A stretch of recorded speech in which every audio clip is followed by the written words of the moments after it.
Yang kami hormati Dewan Pimpinan Pusat PMNBI dan seluruh fungsionaris, yang kami hormati panitia penyelenggara, yang kami hormati Ibu Bapak peserta webinar nasional yang hadir dan setia mendengar dan berdialog dengan kita secara bersama-sama, yang kami hormati Ketua MPR RI yang tadi menyampaikan sebuah pemikiran kenegaraan, sebuah politik kenegaraan kepada kita semua dalam kapasitas sebagai Ketua MPR RI dan sekaligus juga membuka webinar nasional kita.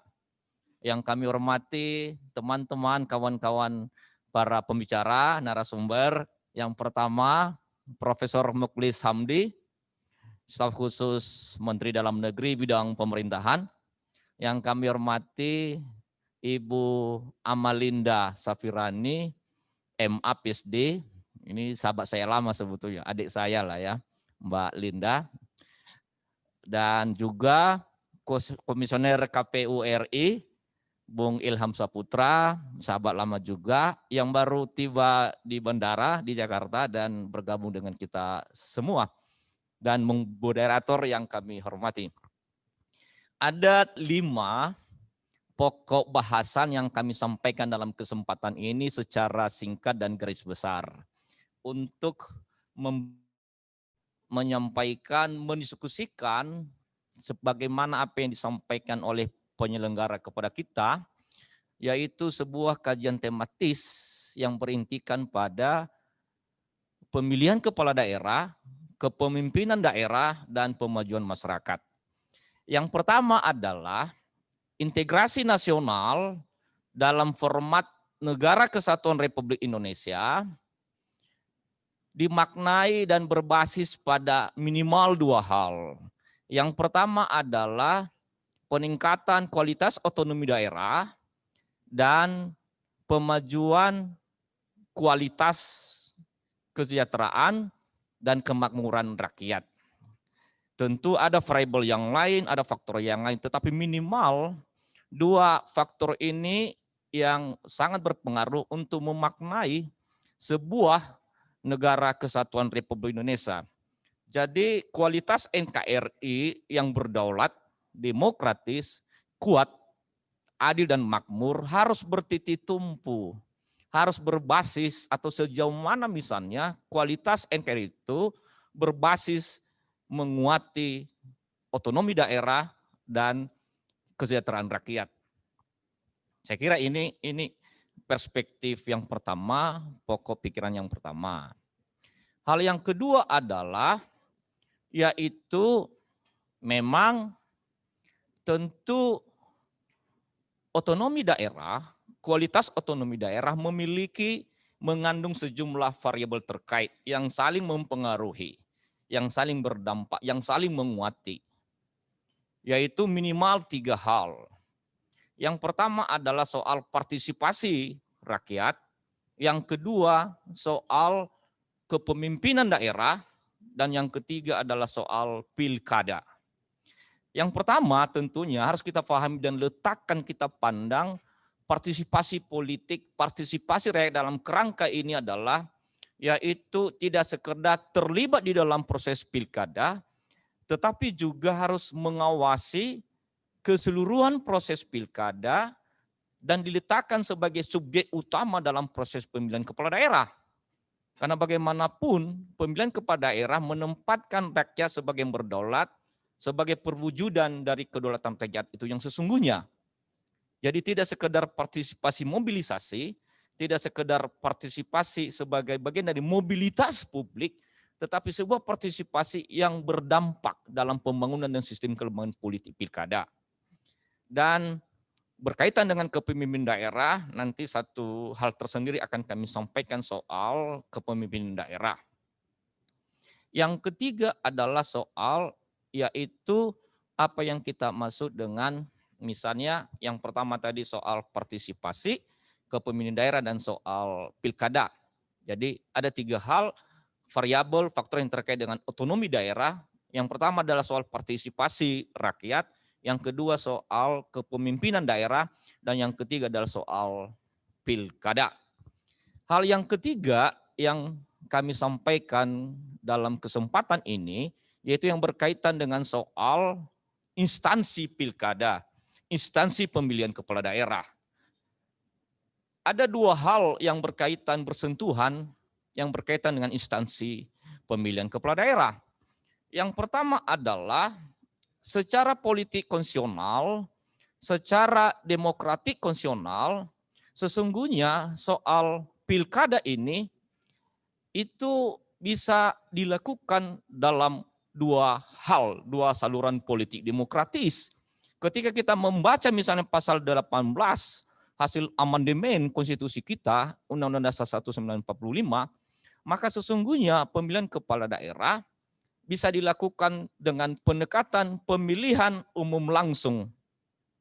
Jadi pemilihan umum secara langsung. Hal yang kedua adalah pemilihan dengan sistem perwakilan. Sistem perwakilan dalam konteks ini adalah yaitu melalui DPRD, baik provinsi maupun kabupaten kota.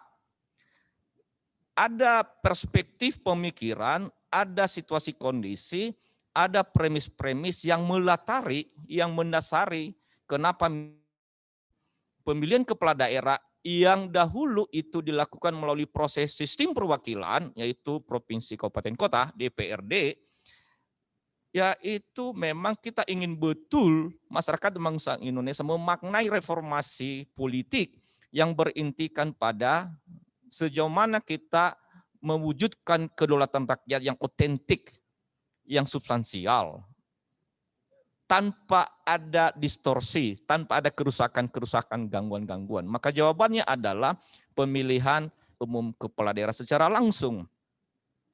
Jadi bisa pilkada dengan pendekatan langsung bisa tetap dan senantiasa kita selenggarakan, tapi bisa juga kita pertimbangkan pilkada atau pemilihan kepala daerah dengan pendekatan sistem perwakilan. Jikalau misalnya kita letakkan susunan Negara Kesatuan Republik Indonesia dalam konteks di mana gubernur adalah wakil pemerintah nasional di daerah. Jadi ada satu susunan yang bersifat hierarkis. Ini salah satu pemikiran bagaimana kita bisanya mendialogkan dengan mengkalkulasi, menghitung seluruh variabel-variabel, faktor-faktor yang terkait dengan pemaknaan, pemastian pilkada yang sungguh-sungguh bertumpu pada kedaulatan rakyat, dan pada gilirannya kepemimpinan daerah yang dihasilkan oleh apapun pemilihannya, baik sistem perwakilan maupun sistem langsung sekarang ini, bisa memiliki relasi positif dengan kepemimpinan daerah yang baru. Itu menjadi penting. Nah, saya kira tadi Profesor Muklis dan juga Ibu Amalinda dan juga Bung Ilham Saputra sempat menyampaikan soal konsep dan terminologi pilkada ini dengan varian-varian misalnya. Salah satunya soal asimetris dengan pendekatan-pendekatan yang lain. Nah, hal yang kedua yang berkaitan dengan soal instansi pilkada adalah pada gilirannya secara absah, demokratis, dan konstitusional, pilkada yang diselenggarakan harus berdampak positif, harus pada sisi, pada garis, yaitu mengembalikan seluruh amanat dan kepercayaan rakyat itu kepada rakyat melalui pemajuan rakyat, melalui pemajuan daerah. Itu relasi otentik secara konkret, yaitu soal otonomi daerah yang bertumpu pada daerah itu sendiri, pada kedaulatan rakyat, yaitu sejauh mana misalnya itu memiliki hal yang berbasis positif, berdampak secara menguntungkan kepada rakyat. Dan hal berikut adalah juga sejauh mana misalnya juga pilkada itu menguati kawasan strategis dan menguati integrasi nasional. Hal yang keempat yang kami sampaikan adalah yaitu soal pemerintah nasional dan pemajuan daerah. Profesor Muklis sebagai representase dari Kementerian Dalam Negeri dari pemerintah nasional mungkin bisa menyampaikan pemikiran kepada kita semua bahwa pilkada juga harus diletakkan, didudukkan dalam konteks ada kekhasan daerah masing-masing. Yang pertama adalah bagaimana misalnya daerah, bagaimana pilkada, bagaimana pemajuan daerah diletakkan dalam konteks yang pertama, daerah tersebut daerah tertinggal. Yang kedua, daerah terluar dan terdepan. Yang ketiga, daerah kepulauan. Yang keempat, daerah perbatasan. Dalam konteks itu maka menjadi relevan kita bicara pilkada misalnya mengenai kepulauan. Misalnya ada kepulauan NTT, NTB, Maluku, Maluku Utara, Bangka Belitung, Kepulauan Riau. Sebagian juga kawasan di Sulawesi Utara yaitu Sangir Talaut. Ada 3 kabupaten di sana. Sitaro, Talaut, dan Sangit sendiri.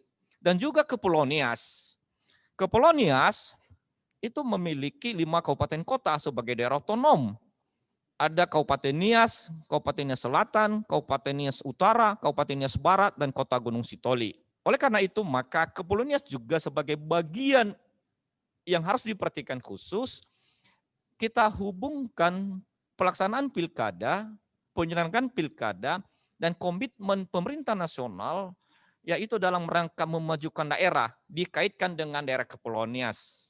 Dikaitkan dengan misalnya daerah Kepulauan Nias sebagai daerah kepulauan, daerah terbatas, daerah tertinggal, daerah terluar juga bahkan dan terdepan, dan juga dari perspektif sejarah pemerintah daerah otonom, yaitu termasuk yang pertama menjadi daerah otonom di pesisir pantai barat Sumatera. Hal yang kelima yang kami sampaikan dalam kesempatan ini sebagai catatan terakhir adalah yaitu kepemimpinan daerah dan pemajuan daerah.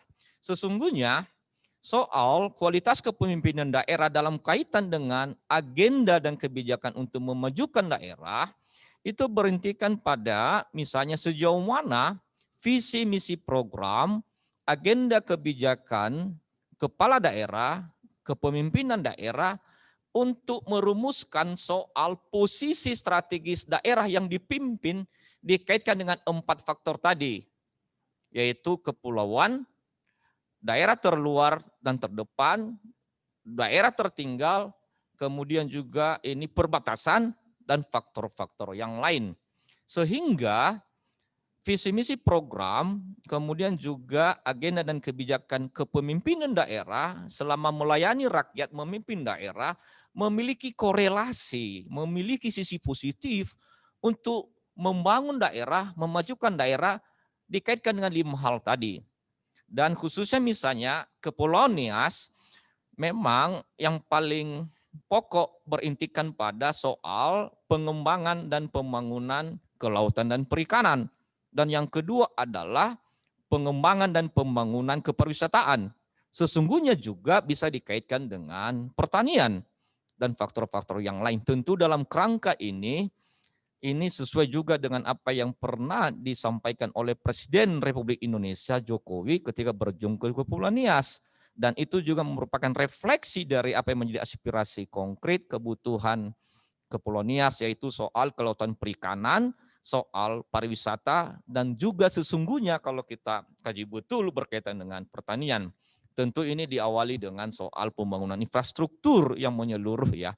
Dan ini menjadi catatan penting bagi kita dengan adanya pemikiran akademik tadi dari Ibu Amalinda Safirani yang juga sudah melakukan berbagai survei riset di beberapa daerah dan juga dengan kehadiran dan pemikiran yang munculkan oleh Profesor Mukhlis Hamdi dan catatan penting soal penyelenggaraan pilkada yang otentik, yang demokratis yang disampaikan oleh Bung Ilham Saputra. Nah, oleh karena itu maka kita berterima kasih kepada PMNBI yang sudah terpanggil menyelenggarakan ini dengan mengundang juga Ketua MPR RI untuk menjadi keynote speech dalam hal ini dan menyampaikan pemikiran-pemikiran penting. Dan semua ini kita laksanakan pilkada ini yaitu dalam situasi kondisi pandemik COVID-19, tentu penyelenggaraan secara khusus, penyelenggaraan pilkada juga secara spesifik, dan yang utama adalah keselamatan rakyat, kesehatan rakyat. Tetapi juga tentu kita sebagai pemangku kepentingan, penyelenggara, pengawas, jajaran keamanan dan pemerintah dan jajarannya juga bisa terpanggil untuk menyelenggarakan ini. Ini yang kami sampaikan dalam kesempatan ini. Sekian dan terima kasih. Salam Pancasila, salam kebangsaan, salam sehat.